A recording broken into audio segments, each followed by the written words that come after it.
Kum Leonard Ablat Gemara. Today is Daf Mem Tes, the Siyum of Masech Sotah. Now it's all a Gadata, and yet I'll just show you how we learn halachas from Haggadata. Major argument in halacha based on a little story at the bottom of the page that people think, oh, it's a little story about behavior, but quite informative. So says the Gemara, we're in Daf Mem Tes and Aleph. We are up to about 4 lines on top of the page. Amar Abulai said, if not for the fact that David davened on our behalf, what would we have done our profession? We would sell fats, which is a sort of a demeaning profession to have, and we'll be very, very impoverished. Shenema, because it says the pasuk, Shisa Hashem, David davened to Hashem, please Hashem, make them moidel, make them like experts and leaders, and that other people should learn to respect us. And as Rashi says, the goyim should realize, interesting way Rashi putting it, Rashi says the goyim should realize that they should respect the Yidden, and they should realize that they themselves are just human and fallible, and that nothing lasts forever, and therefore they should learn to respect the Yidden as well. So it's more, let the goyim, learn how to treat Yidden than the Yidden themselves. If not for davening on behalf of the Yidden, we will be so impoverished again, as if the natural state of Yidden is to be poor, and we need a special tefillah to overturn that. One of the reasons why we read Megillah, Surus, and Shavuos is to tell you that the only way to succeed in Torah is through Yesudin and Oini, as it brought down Shulchan Aruch. Only if life is too easy, then you don't really sit and focus on learning. So it sounds like the natural state is that Eden should be poor. Yeah, it sounds like that's an instruction. It sounds like that's a natural state, and we need to daven to overturn that, as we see David Melech Habakkuk. If not for that, Two would have to share one talus. Remember that Yehuda and his wife had to share the same coat. They were so poor. Well, we learn Torah. Remember, it says we once learned there were 6 talmidim sharing one sefer. Remember, it says the pasuk Hashem. Shamati Shimacha, I heard you had to say, Yoreisi Hashem Volecha, I see and prefer all your doings. Bekerev Shonim Chayeyu, that within the year give them, resuscitate them. So we're saying that Shonim is Shnayim. I think of Bekerev Shonim, Bekerev Shnayim, that take them away, give them that they don't have to share with 2 people, one cloak. And because we're saying here that the pool that the Eibush is talking about is learning Torah, and the learning Torah should not be Bekir Shnayim, that like they use them all, but give us that each person can afford to live comfortably and learn Torah. Traveling, they don't discuss Torah. They deserve to be consumed by fire. Said the pasuk by Elisha and Eliyahu, they were going on the way, and they were talking. Obviously, what were they talking about? Learning. And suddenly, a fiery chariot appeared, which took Eliyahu and Milo. So he's learning this Rechavesh actually came to warn that if Talmidei Chachamim are walking and not studying Torah, this would be the just punishment. Time with Ikadiba, they were talking in Torah. All Ikadiba, they were not be talking in Torah. Ruin l'sarev, they'd be punished. And the way Rashi learns it, Amanas came b'harechav. That's where the fiery chariot came. What we normally learn is the fiery chariot came to take Eliyahu and bring him to Shemaim. Sitting in one city, and they don't sit and discuss halacha. They don't have to agree halacha, but they don't have normal discussions on halacha to work each other and see if they can convince each other, whatever, or to come with a decision. At least discuss it. One of them will die, and the other one will go to Golus. One will die. One will be killed by his friend, and the one who killed will have to run into Golus, Dori Miklat. No, even though it might not happen, but this is the level of the punishment they deserve. Remember, it says the pasuk, that the Ritzach should run there to the Ari Miklat.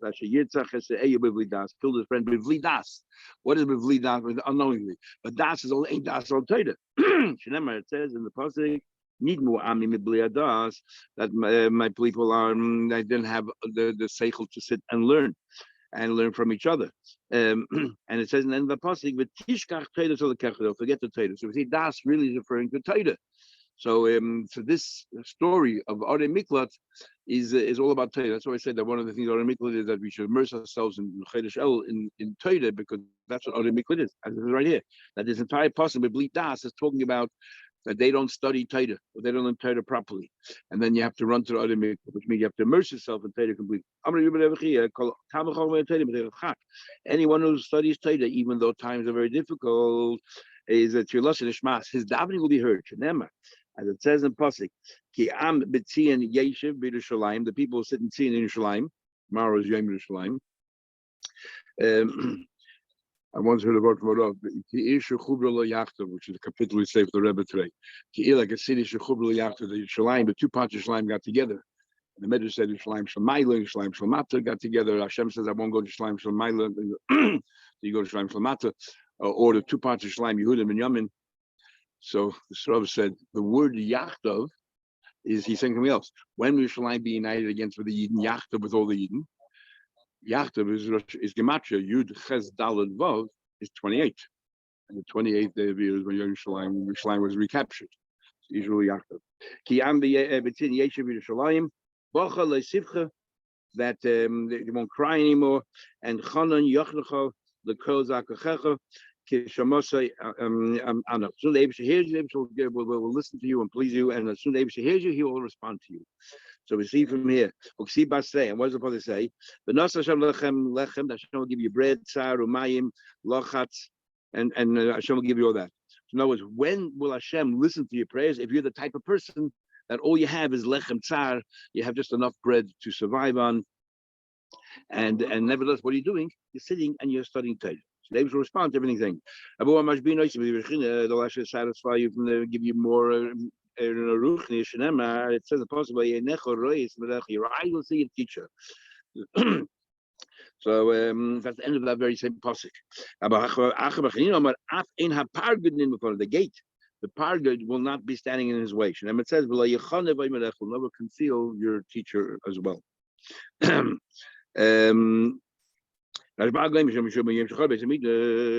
Every single day the clothes are getting worse and worse. How do you know that? Every day the clothes are getting worse.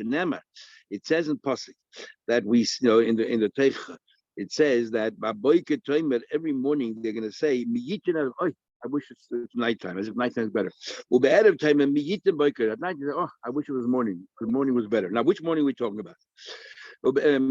Hi, tomorrow morning. How does tomorrow be any better? What are you wishing for tomorrow morning? Might be worse. But you're talking about this morning was so much better than this afternoon. I wish it's still morning. In other words, it's getting worse all the time. The sodas are compounding. The Ella Alma Maika Mekayim. So how does the world continue to exist? It subsists on the kedusha of sidra and the yehesh meirabah b'gadatar. So Rashi says here, a very interesting Rashi. There's a taste of brachas we had about this, but just to focus on Rashi, I'll just listen to Rashi inside. A kedusha the sidra. Rashi says, say the kedusha. We say in the volatzin, we say again, kaddish, kaddish, kaddish, and then we say in Aramaic. Shaloi tiknua. Why do we say the kedusha again in volatzin? You have to learn every day a little bit. So we say the kedusha, and then we say, I say kaddish, I say baruch kavod, and then we say the Aramaic version of it. What's the point? So now you're learning some Torah because you're teaching the Hebrew words. So and Aramaic was a language, the vernacular. So you're learning Torah. The kivin shenoig b'chol Yisrael b'talmidim of Amoris. Who says of volatzin? Every single year. It doesn't matter whether you're Talmud Chacham or you're not just calling talmidim. Whether you're Talmud Chacham or whether you are an Amoris. The yesh kan shtayim. So we have a twofold purpose there. First of all, kedusha Hashem. We're saying kedusha, and second of all, the Talmud HaTorah. We're learning Torah. Chavivu, and therefore. The Eibishter likes this so much because you're killing two birds with one stone. You're praising the Eibishter and you're learning Torah b'shas ma'aseh. We answer Achara Goda. We learn a piece of Gemara, we learn a Pikiyah, we learn a thing, and then we say Kaddish. Every Shabbos, everyone came to Shul to hear the drasha from the Rav. We had this a number of times in Gemara, and the Shamhainik Bas in Kolam. And the point is not just what you're learning, but who is there? Just like by a volatzin, it's for everybody, cadence for everybody. Shabbos afternoon, it seems that everybody went for the Shabbos afternoon drasha.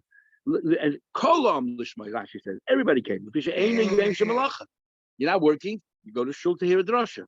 The Yesh Kan Torah v'Kiddush Hashem. That's what makes it so special, because you're learning Torah and you're sanctifying Hashem's name at the same time. And who? Everybody.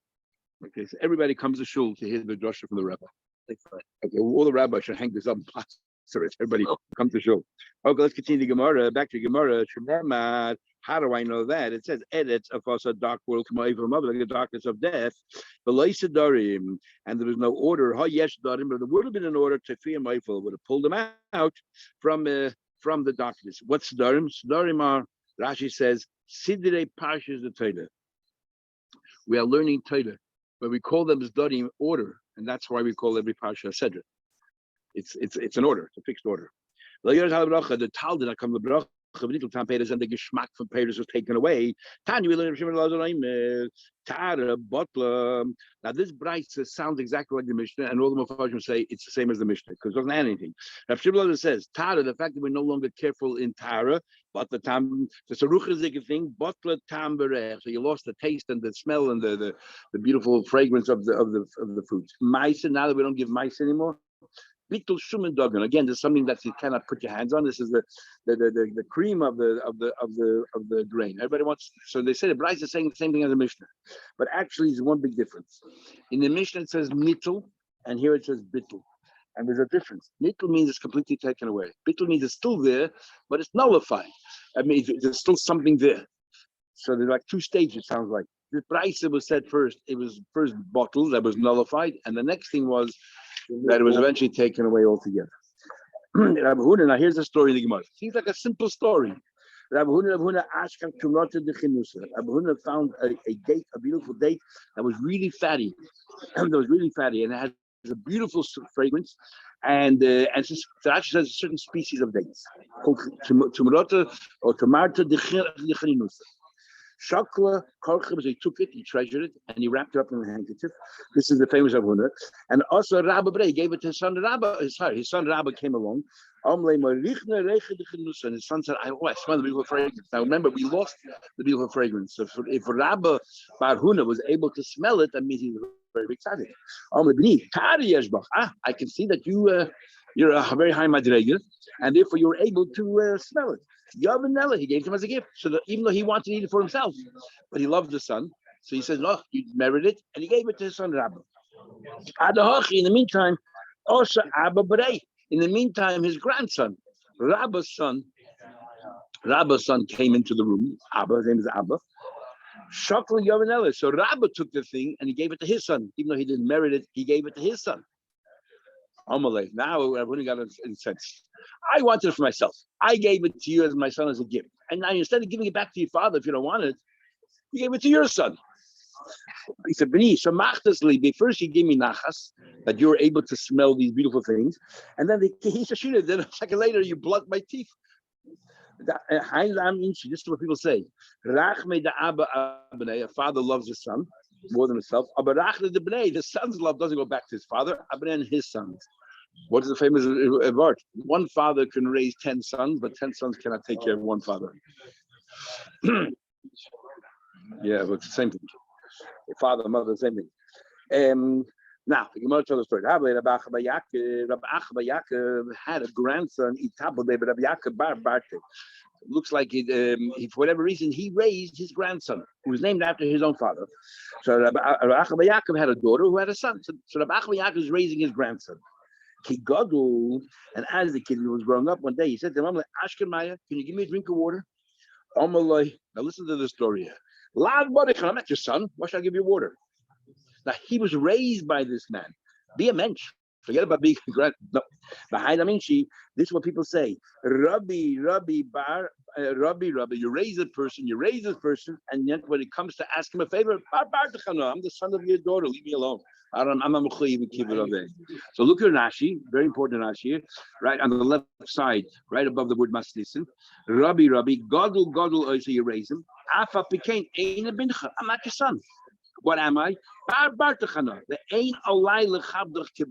have to honor you like a son. Big machlekes based on this Rashi here. In Shulchan Aruch, in Hilchos Kibbur Ein. The Ramah, this is one of the few Ramahs. I mean, there are some usually just halacha. The Ramah over here brings the Madik. The Madik holds there's no mitzvah whatsoever to honor your grandson, to your grandfather. No mitzvah for grandson on grandfather. And the Vilna Gaon writes, the Bira Gaon writes, the Makar is right here. This Gemara right here. But this, why would the Gemara bring the story for? What, the kid is nasty? The Gemara was trying to say here that there's no mitzvah. Obviously, the kid had other things to do, different, he couldn't do it, but he wanted to say there's no mitzvah of kibbutz when it comes to grandfather. And that's exactly what she says it. I'm not your son. I don't have to honor you. So how do you tie Rashi? I have no mitzvah to honor you. Kiben, like a son does. I have no mitzvah. Son has a mitzvah. I don't have a mitzvah. So when you said that's the mitzvah of Talmud Torah. Mitzvah of Talmud Torah. That's from the mitzvah of Talmud Torah. From the Zayda Torah. Now, that's him. The main knife of Mariki is a Gemara in Makis, where the Gemara in Makis says over there's a bastira in two brises, and I'm saying this because it's a bastira in Rashi.